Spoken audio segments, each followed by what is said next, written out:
Welcome back to Monk and Parmanu. आज की video में हम डिस्कस करेंगे कि व्हीटस्टोन ब्रिज के अंदर अगर कैपेसिटर है तो इस सर्किट को कैसे सोल्व करते हैं और इसके अगेंस्ट चार्ज कैसे निकालते हैं। तो ये हमारा जो क्वेश्चन है, ये फिफ्थ क्वेश्चन है हमारे टेस्ट 01 करंट इलेक्ट्रिसिटी से। तो उसका भी आंसर मैं इसी वीडियो के अंदर दूंगा। तो आप बने रहें इस वीडियो में और सब्सक्राइब करके रखें इस चैनल को।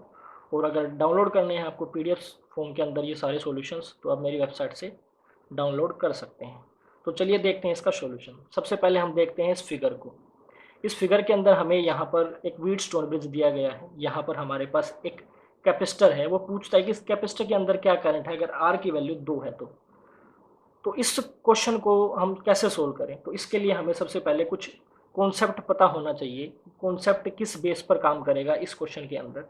तो सबसे पहले एक बात समझो, अगर ये ना हो तो ये जो आर्म है ये सीरीज में होगी, और ये आर्म भी है जो वो भी सीरीज के अंदर होगी। अगर यहाँ बैटरी है और उसका कुछ पोटेंशियल डिफरेंस इसके अंदर है, तो जो पोटेंशियल डिफरेंस होगा वो करंट, जो टोटल करंट यहाँ से निकलेगा वो करंट इस आर्म में और इस आर्म में दोनों में डिस्ट्रीब्यूट होगा अलग अलग। वही करंट इसके अंदर फ्लो करेगा जो इनके अंदर से बच जाएगा, यानी कि इस पोटेंशियल, इसके अक्रॉस जो पोटेंशियल डिफरेंस होगा, यानी कि यहाँ से यहाँ के बीच जो पोटेंशियल डिफरेंस होगा उसके अकॉर्डिंग ही यहाँ करंट फ्लो होगा। तो क्वेश्चन के अंदर यहाँ और यहाँ पोटेंशियल डिफरेंस निकालना बहुत ज़रूरी है। और वो कैसे निकलता है उसके लिए कॉन्सेप्ट समझना होगा। देखो, सबसे पहले ये जो आर्म है ये सीरीज में है, ये आर्म भी सीरीज में है। पूरी आर्म, ये दोनों कैपेसिटर, ये दोनों रजिस्टर्स। तो जब भी पोटेंशियल ऐसे सीरीज सर्किट के अंदर मूव करता है तो वो ऐसे, अगर ये कोई सर्किट है हमारा, दो कैपेसिटर सीरीज में है, अगर ये R1 है ये R2 है, तो इनके अंदर करंट तो सेम होता है। जो करंट यहाँ से घुसेगा वो थ्रू आउट होगा अगर ये नहीं है तो इस वजह से क्या होगा, जो इनके अंदर पोटेंशियल है, जो इनके अंदर पोटेंशियल डिफरेंस है बैटरी के अक्रॉस से जो निकला है, वो प्रोपोर्शनेट डिस्ट्रीब्यूट होगा। और वो कैसे डिस्ट्रीब्यूट होगा, अगर R1 के अक्रॉस ढूंढता हूँ तो वो होगा R1 over R1 plus R2 into potential of this battery. और अगर R2 के अक्रॉस निकालना है तो वो यहाँ पर R2 और R1 plus R2 into V। तो इसी का हम फायदा उठाते हैं इस क्वेश्चन के अंदर और पोटेंशियल निकालते हैं इस पॉइंट पर और इस पॉइंट पर। तो सबसे पहले मैं पोटेंशियल निकालता हूँ इस पॉइंट के लिए यहाँ पर। तो अगर यहाँ पर जो पोटेंशियल है वो VA है और यहाँ पर जो पोटेंशियल है वो VD है, तो मैं VA माइनस VB निकालता हूँ। VA माइनस VD वो होगा, इसके अक्रॉस कितना, ये रजिस्टर और ये रजिस्टर, टोटल रेजिस्टेंस होगा 10, 3 प्लस 7 इंटू में ये वोल्टेज 6 वोल्ट। तो कितना होगा, 3 प्लस 3/10 इंटू 6, ये 3, ये 5, 9/5, 1.8 वोल्ट्स। अब इसके अक्रॉस पोटेंशियल पता चल गया। अब इसके अक्रॉस पोटेंशियल निकालना है, यानी कि 2 ओवर 2 प्लस 2 इंटू 6। तो VA माइनस VB होगा 2 over 2 plus 2 into 6 volt is equal to 2/4 into 6, 3, 2, यानी कि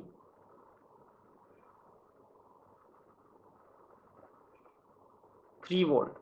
2 ये 3 से कट गया। तो इस तरह अगर मैं इन दोनों का डिफरेंस लूँ तो मुझे क्या मिलेगा, मुझे मिलेगा ये। अगर यहाँ का डिफरेंस होता है कुछ इस तरह,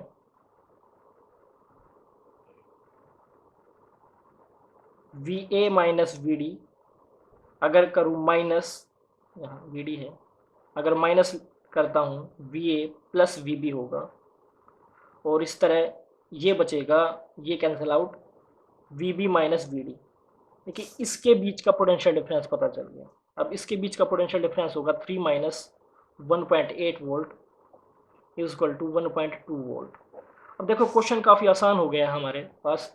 हमें सिर्फ इतनी सी बात का ध्यान रखना है कि इस वायर के अक्रॉस जो रेजिस्टेंस होंगे वो सीरीज कम्बिनेशन में होंगे, और उनके अंदर जो पोटेंशियल है इस बैटरी से वो प्रोपोर्शनेट तरीके से ही फ्लो होगा उनके अंदर। तो इसके अंदर भी वैसा ही होगा, और वहाँ इसके अक्रॉस और इसके अक्रॉस जो भी पोटेंशियल डिफरेंस होगा वो इस पॉइंट के और इस पॉइंट के बराबर होगा। वो हमने यहाँ पर निकाल लिया है।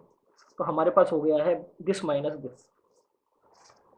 तो V B minus V D का पोटेंशियल मिल गया है। अब अगर हमें इस कैपेसिटर के अक्रॉस पोटेंशियल पता है तो हम इसका चार्ज निकाल सकते हैं कुछ इस तरह, Q is equal to C into V. C है 3 इंटू 10⁻⁻6 इंटू, और वी है यहाँ पर 1.2 वोल्ट। तो यहाँ पर जो वैल्यू होगी 3.6 इंटू 10⁻⁻6 गुलाम होगी।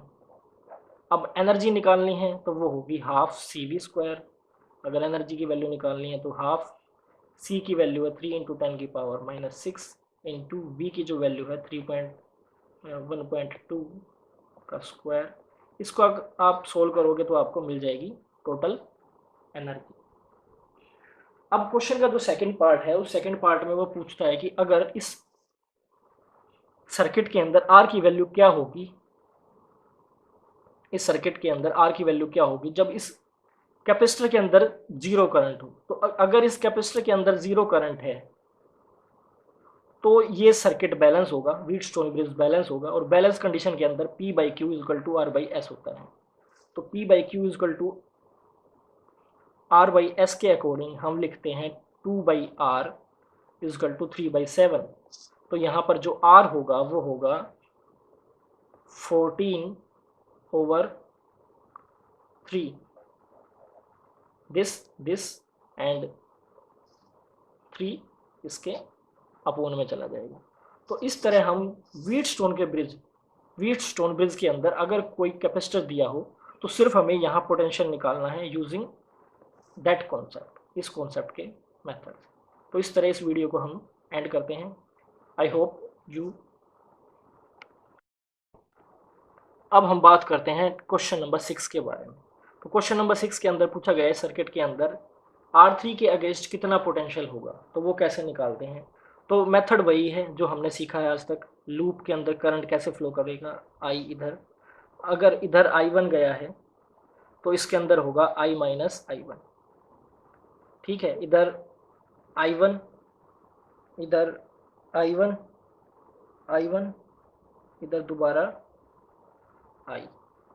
तो अब किरचॉफ लूप रूल लगाएंगे हम सबसे पहले इस लूप के अंदर। सबसे पहले इसके अंदर AEFBA के अंदर, AEFBA के अंदर, तो इसके अंदर क्या क्या आएगा, इसके अंदर आएगा I1 R1 minus I minus I1 R3।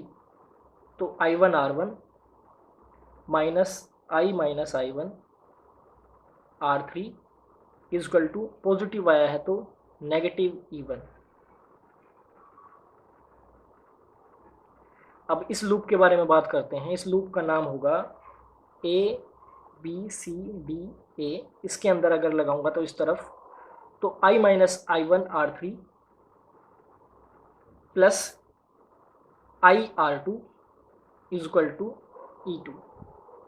तो लिखो I minus I1 R3 plus I R2 is equal to E2। अब इसको सोल्व करो यहाँ पर, तो इसको मैं ब्रैकेट से मल्टीप्लाई करने के बाद मेरे को मिलता है सीधी वैल्यू। अगर इसको I1 को कॉमन लेता हूँ, I1 R3 प्लस R1 बचेगा, R1 प्लस R3, और माइनस होगा I R3 E1। ये हमारी बन गई इक्वेशन फर्स्ट। अब इसको सोल्व करता हूँ, यहाँ से कॉमन ले लेता हूँ मैं I। तो I कॉमन लेने के बाद यहाँ बचता है R3 और यहाँ बचता है R2 प्लस R3, और माइनस होगा I1 R3 equal to E2। ये होगी इक्वेशन नंबर 2। अब क्या करना है, इक्वेशन 1 और 2 को डिफरेंटली यूज़ करके हमें I1 और I की वैल्यू निकालनी है। तो सबसे पहले हम क्या करेंगे, हम करेंगे जो इक्वेशन 1 है उसको तो मल्टीप्लाई करेंगे। अगर हमें I निकालना है, सबसे पहले I1 निकालना है या I निकालना है, I1 निकालना है, तो I1 निकालने के लिए ये हमेशा कैंसिल आउट होना चाहिए, I कैंसिल आउट होना चाहिए। तो मैं इसको तो मल्टीप्लाई करूँगा ऑटोमेटिकली, जो अगर काटना है तो R1 R2 प्लस R3 से इसको, और इसको करूँगा R3 से। तो इक्वेशन कुछ इस तरह हो जाएगी,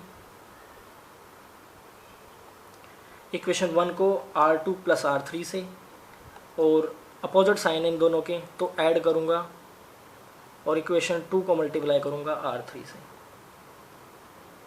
ठीक है, सिंपल सा है। इसको R3 से, क्योंकि हमें क्या काटना है, हमें काटना है I1 निकालना है तो I काटना है, तो इसको R3 से और इसको R2 प्लस R3 से। तो इक्वेशन कुछ इस तरह हो जाएगी। मैं इक्वेशन लिखता हूँ, ध्यान से देखना। I1 ये I1 R1 plus R3 R2 plus R3 से मल्टीप्लाई कर दिया minus R3I R2 plus R3 is equal to होगा minus E1 R2 plus R3।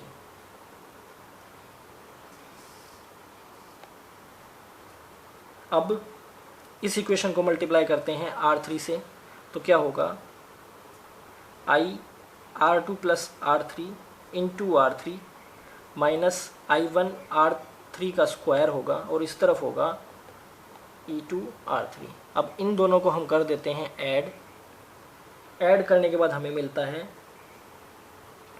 ये तो कैंसिल आउट हो गया, सेम का सेम था, ये कैंसिल आउट हो गया, ये और ये ऐड होगा। अब इसकी अगर मैं मल्टीप्लाई करूँगा तो ये होगा R1 R2 R1 R3 R3 R2 और R3 का स्क्वायर। तो यहाँ से मैं I1 कॉमन ले लेता हूँ और अंदर बचता है R1 R2 R2 R3 plus R1 R3 और यहाँ से R3 और R3 कट जाएगा तो ये होगा कैंसिल आउट। तो मैं इसको कैंसिल आउट कर देता हूँ, बचेगा सिर्फ इतना।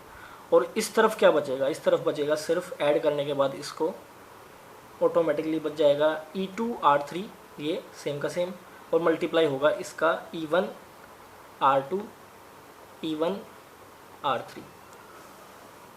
यहाँ से हमें I1 की वैल्यू मिल गई है। I1 की जो वैल्यू होगी वो ये होगी E2 R3 minus E1 R2 minus E1 R3 over R1 R2 R2 R3 plus R1 R3। अब नेक्स्ट स्टेप में हमें क्या करना है, इस इक्वेशंस के अंदर हमने यहाँ पर I एलिमिनेट कराया था, अब हम एलिमिनेट कराएंगे I1 को, और I1 को एलिमिनेट करा के हम निकालते हैं वैल्यू I की। तो मैं यहाँ लिखता हूँ, देखता हूँ इक्वेशन जो फर्स्ट है उसको मल्टीप्लाई करते हैं अब की बार R3 से और जोड़ देते हैं किसके साथ, इक्वेशन सेकंड के अंदर मल्टीप्लाई करके R1 प्लस R3 से। तो देखो कैसे, यहाँ हमें एलिमिनेट कराना है I3, तो यहाँ मैं मल्टीप्लाई करता हूँ R1 R3 से और इसको मल्टीप्लाई करता हूँ R3 से और इनको ऐड कर देता हूँ, तो ये कैंसिल आउट हो जाएंगे, ये बचेंगे I वाले। तो मैं वैल्यू लिखता हूँ सीधा मल्टीप्लाई करने के बाद। तो इसको मल्टीप्लाई करेंगे हम R3 से, तो यहाँ R3 स्क्वायर हो जाएगा, यहाँ R3 आ जाएगा, तो वैल्यू होगी ये I1 R1 plus R3 multiply होगी R3 से माइनस I R3 का स्क्वायर हो गया माइनस E1 R3 हो गया। अब इसके नीचे मैं इसको मल्टीप्लाई करता हूँ, इसको मल्टीप्लाई करना है R1 प्लस R3 से, R1 प्लस R3 से, R1 प्लस R3 से। तो ये होगा I R2 प्लस R3 पहले से ही है, R1 R3 से मल्टीप्लाई कर दिया minus I1 R3 R1 plus R3 से मल्टीप्लाई कर दिया, E2 R1 प्लस R3 से मल्टीप्लाई कर दिया। अब इसको ऐड कर दिया तो ये दोबारा कैंसिल आउट हो गया पूरा, सॉरी ये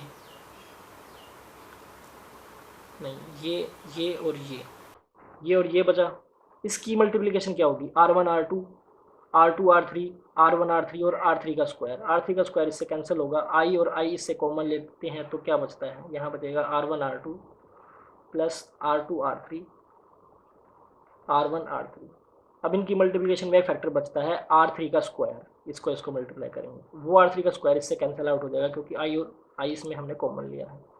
तो इधर बचेगा हमारे पास, कैलकुलेशन के बाद ये आसानी से लिख सकते हैं E2 R3 minus E1 R3 और ये हो गया हमारा इतना सिंपल सा। यहाँ से I की जो वैल्यू हो मिल गई हमें E2 R1 plus E2 R3 minus E1 R3 over R1 R2 plus R2 R3 plus R1 R3। ठीक है, अब हमें निकालना है इसके अक्रॉस पोटेंशियल। तो इसके अक्रॉस पोटेंशियल क्या होगा, I minus I one into R3। आई हमारे पास है, I1 हमारे पास है, सब इन दोनों को सब्ट्रैक्ट करेंगे और वैल्यू लिखेंगे। तो वैल्यू क्या होगी, वैल्यू होगी, इनका एलसीएम सेम है तो सिर्फ ये सेम रहेगा, ये कट जाएगा, ये कट जाएगा, ये बचेगा क्योंकि सेम से। तो I माइनस आई वन जो है वो होगा E2R1 प्लस E1 R2। देखो यहाँ E2R3 है, यहाँ E2R3 है, माइनस का साइन होगा तो कट जाएगा सब्ट्रैक्ट करने पर। I1 R3 है, यहाँ माइनस है, माइनस का साइन होगा तो ये प्लस हो जाएगा, ये माइनस है तो कट जाएगा, तो सिर्फ बचेगा ये। ओवर में बचेगा R1 R2 plus R2 R3 plus R1 R3। अगर पोटेंशियल निकालना है R3 के अक्रॉस तो इसको R3 से मल्टीप्लाई कर देंगे, तो यही वैल्यू होगी पोटेंशियल की अक्रॉस R3।